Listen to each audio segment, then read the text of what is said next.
오늘 이제 신년 첫 주일인데요. 저희 교회 금년도 표가 일상이 되는 묵상입니다. 아마 이번 한 달 동안 묵상에 관해서 저희가 하나님 말씀을 좀 찾아가면서 그렇게 말씀을 전하려고 하는데, 오늘은 디모데후서 3장 16절로 17절 말씀을 가지고 묵상으로 살아가라는 제목으로 하나님 말씀을 증거하려고 합니다. 새해에 정말 다시 한번 주님의 은혜가 말씀 가운데서 여러분에게 충만하길 축복합니다. 사실은 말씀 가운데 있다는 것이 제일 중요하고요. 그리고 이제 이틀이 지났는데 성경 통독하고 매일 묵상의 출발은 순조로우신가요? 어떠세요? 잘하고 있어요? 나는 성경 통독과 매일 묵상의 진도가 순조롭다면 손 한번 흔들어 보실래요? 이렇게 사실은 다들 하시는 분들이 있는데 그냥 쑥스러운 듯한 표정으로. 여러분, 이게 굉장히 중요합니다. 해마다 우리가 전에는 이제 사순절의 신약 통독이나 또는 성경 책별 통독 그리고 필사 등을 해왔고, 2년 전부터 우리가 1년 1독을 시작해서 이제 만 3년째거든요. 사실은 그동안에 성경을 많이 읽지 못했던 분들에게는 이제 성경 전체를 세 번째 읽는 기회를 드리는 거예요. 앞으로도 1년 1독은 평생 하시면 좋으니까 제가 권해드리면 90일 통독, 120일 통독 이런 것들도 있는데 1년 1독 평생 하시면 좋으니까 열심히 그리고 꾸준히 하시면 좋겠어요. 그래서 그런 이야기도 있거든요. 적어도 성경을 자기 나이만큼은 읽어야 한다고 그래요. 그러니까 늦게 시작하신 분들은 부지런히, 그리고 일찍 시작하신 분들도 게으르지 않고 사실은 계속 읽어야 됩니다. 이게 훈련이 되어서 몸에 배는 습관이 될 때까지 계속 읽으시면 좋죠. 우리가 늘 그런 말씀 드리지만 기독교는 말씀의 종교라고 합니다. 하나님께서는 말씀하시는 하나님이시고요. 그 말씀 안에서 우리는 수많은 변화와 소망을 보아왔습니다. 모든 종교에 경전이 있지만 대중에게 개방되고 읽혀지고 그 경전의 삶을 강조하는 종교는 손가락 안에 꼽죠. 유대교, 이슬람, 기독교 이런 정도가 아닌가 싶어요. 그래서 우리는 사실은 우리에게 주신 경전인 성경 말씀을 통해서 우리에게 말씀하시는 하나님을 만나게 되고 더 가까이 하게 됩니다. 게다가 우리가 작년에는 청년들이 작년에 시작을 이미 했는데 금년에 이제 모든 성도들이 다시 시작하는 매일 성경 묵상은 성경을 대하는 그 우리의 훈련이 더 깊어지는 그 경험을 하게 할 겁니다. 분명히 듣는 것과 읽는 것이 있고요, 연구하고 암송하는 것이 있고 묵상하는 것입니다. 그러니까 성경을 대하는 5가지 기준이 있다고 얘기하면 듣기, 읽기, 연구, 암송, 묵상이에요. 그래서 로마서 10장 17절에 모든 그 믿음은 들음에서 나고 그리고 들음은 그리스도의 말씀에서 온다라고 했는데, 듣는 것이 중요합니다. 늘 말씀을 듣고 들으려고 애쓰는 자세가 중요하고요. 그리고 자꾸 들어야만 하고 들어야만 믿음이 자라요. 그러니까 아무것도 듣지 않고 믿음이 저절로 생기는 일은 절대로 없습니다. 그러니까 어쩌면 말씀을 듣지 않고도 믿음이 자랐다고 하면 10중 8구는 잘못된 믿음이 돼요. 왜곡된 신앙관이 심어집니다. 그래서 믿음은 들음에서 나는데 무엇을 듣느냐? 바로 그리스도를 전하는 말씀을 듣는 데서 오는 것이라고 이야기해요. 거기에 이제 읽는 것이 추가가 돼요. 듣기만 하는 것이 아니고 읽으라는 거거든요. 요한계시록 1장 3절에서 이 예언의 말씀을 읽는 사람과 듣는 사람, 또 이 기록된 것을 지키는 사람들은 복이 있다고 그랬습니다.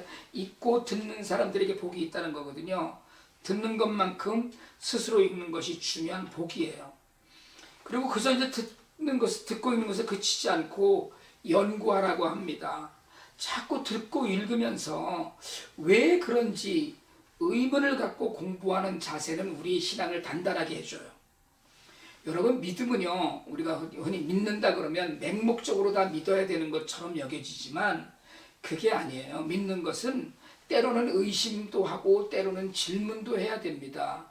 더구나 우리가 하나님의 신비를 듣는데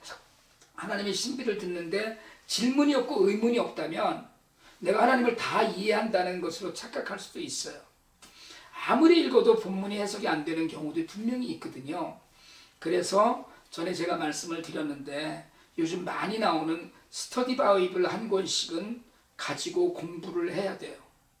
성경 공부도 해야 하는데, 그러니까 듣고 읽기는 하는데 그것이 수박 겉핥기식이 되지 않으려면 주석도 들여다볼 수 있어야 합니다. 사실은 무슨 성도들이, 그러니까 교역자도 아니고 사역자도 아닌데 무슨 주석을 보느냐 얘기하실 분들도 있는데 전혀 그렇지 않아요. 사실은 성경을 깊이 알려고 애쓰는 사람들은 심지어는 주석도 공부합니다.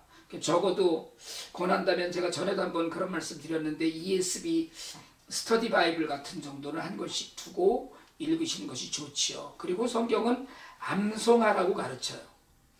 우리가 요즘 철저하게 하지 않지만 그래도 꾸준히 제가 주보를 통해서 암송 구절을 알려드리는 건 여러분 사실은 암송의 유익이 너무 크기 때문입니다. 암송을 주는 유익이 굉장히 큰 거예요. 시편 119편 11절에 얘기했거든요. 내가 주님께 범죄하지 않으려고 주님의 말씀을 내 마음속에 깊이 간직한다고 했어요. 마음속의 말씀을 깊이 간직하는 것이 암송입니다. 그러니까 말씀을 마음속에 깊이 간직하는 것이 암송이고, 말씀을 암송하는 사람은 주님의 뜻에서 벗어나는 일을 하지 않아요. 혹 실수해도 돌아옵니다. 그러니까 말씀 암송의 힘이에요, 그게. 그러니까 어려서부터 말씀을 많이 암송했던 아이들은 실제로는 때로는 젊어서 방황할 때가 있어도 하나님께로 반드시 온전한 모습으로 돌아오는 때가 생겨요. 그게 암송의 힘입니다. 그리고 그에 더해서 묵상해야 해요. 흔히 메디테이션으로 번역되는 묵상은 그냥 흔한 명상이 아니에요. 명상은, 메디테이션이라고 우리가 얘기하는 명상은 자신이 마음을 비우고 생각을 비우는 그런 훈련인데, 우리가 이야기하는 메디테이션인 묵상은 말씀을 자주 읽고 반복해서 읽고 그 안에서 주의 뜻을 발견하는 거예요. 깊이 말씀을 읽고 반복해서 읽는 것을 이야기합니다. 그래서 다윗은 시편 1편에서 복 있는 사람은 주의 여호와의 율법을 즐거워해서 그 율법을 주야로 묵상한다고 이야기했어요. 여러분, 깊이 있는 묵상은 본문을 여러 차례 읽고 또 읽는 것을 먼저 전제 조건으로 합니다. 묵상은 결국 성경 말씀에 관한 완성적 행위라고 우리가 이야기할 수 있어요. 그러니까 그것이 내 안에 깊이 가라앉고 내 삶의 길잡이가 되도록 하는 것이 묵상이라고 할 수 있습니다. 묵상을 제대로 하면 하나님의 뜻에서 벗어나지 않아요. 그리고 우리가 주의 길에서 벗어나지 않게 된다고 얘기하는데, 묵상 훈련이 된 사람은 어떤 환경에서도 흔들리지 않습니다. 믿음을 세워갈 수 있어요. 그게 묵상의 큰 유익이에요. 이 묵상을 바르게 하고 가르게 될 때 우리는 말씀을 되새기면서 살아갈 수 있습니다. 그러니까 묵상의 이유는 알려고 하는 것이 아니라 살려고 하는 거예요. 그렇게 살려고, 말씀대로 살아내려고 하는 것입니다. 우리가 작년에 나눠드리고 읽은 김기현 목사의 모든 사람을 위한 성경 묵상법에서 저자는 묵상의 이유를 자기 자신이 살려고 했다 그랬거든요. 자신이 살고 교회를 살리고 사회를 살리고 관계를 살리기 위해서 묵상한다고 이야기했습니다. 그렇게 자신을 살리고 교회를 살리고 관계를 살리는 모든 묵상의 바탕은 묵상을 통해서 말씀대로 바로 살아갈 때 바로 다져지게 돼요. 묵상을 통해서 얻어지는 거거든요. 그러니까 성경 읽기와 묵상 외에 세상을 살리고 교회를 살리는 다른 길은 전혀 없습니다. 전혀 없어요. 다른 무엇으로도 성경 읽기와 묵상을 대신할 수 없어요. 그래서 지난 수년간 성경을 읽어온 여러분이 이제는 묵상의 깊은 단계로 들어가시기를 바라면서 금년에 온 교우들과 함께 시작을 하는 거예요.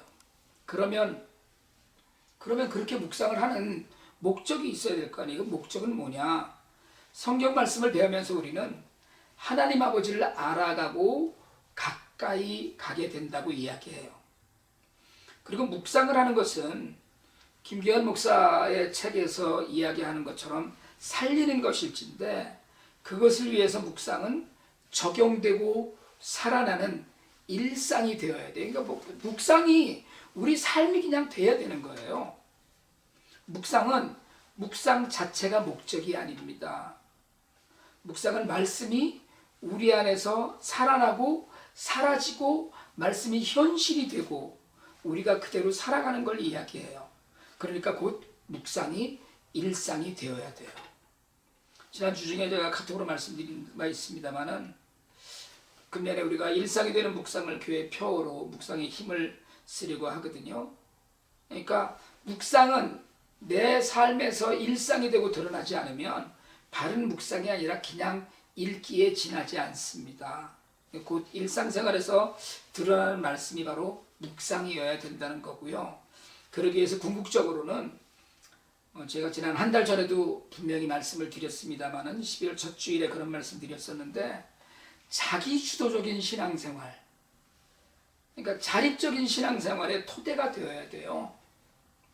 묵상이란 자신과 말씀의 관계를 세워가는 것인데, 그래서 그것이 바로 설 때 우리는 말씀대로 살아갈 수가 있습니다. 성경은 우리가 바르게 살아갈 길을 제시해요. 바울은 디모데에게 성경에 관해 이야기합니다. 성경은 하나님의 영적 감동으로 된 것이라고 해요. 우리가 그런 얘기 흔히 하잖아요. 성경 공부할 때 성경 저자가 누구냐? 답이 당연히 하나님이시고, 그래서 우리가 각 성경을 쓴 사람은 우리가 기자, 곧 기록한 사람이라고 구분해요. 그래서 성경은 하나님의 영적 감동을 받은 사람이 쓴 것인데, 하나님은 어제나 오늘이나 동일하시고 살아계신 분입니다. 히브리서 4장 12절은 하나님의 말씀은 살아있고 힘이 있어서 사람의 속을 꿰뚫기도 하고 마음에 품은 생각과 의도를 드러낸다고 했어요. 그리고 바울은 오늘 우리가 읽은 본문에서 모든 성경은 하나님의 감동으로 된 것으로 그렇게 기록되어서 진리를 가르치고 잘못을 책망하고 바로잡고 그리고 사람들을 바른 것으로 의로 교육하기에 유익한 책이라고 이야기합니다.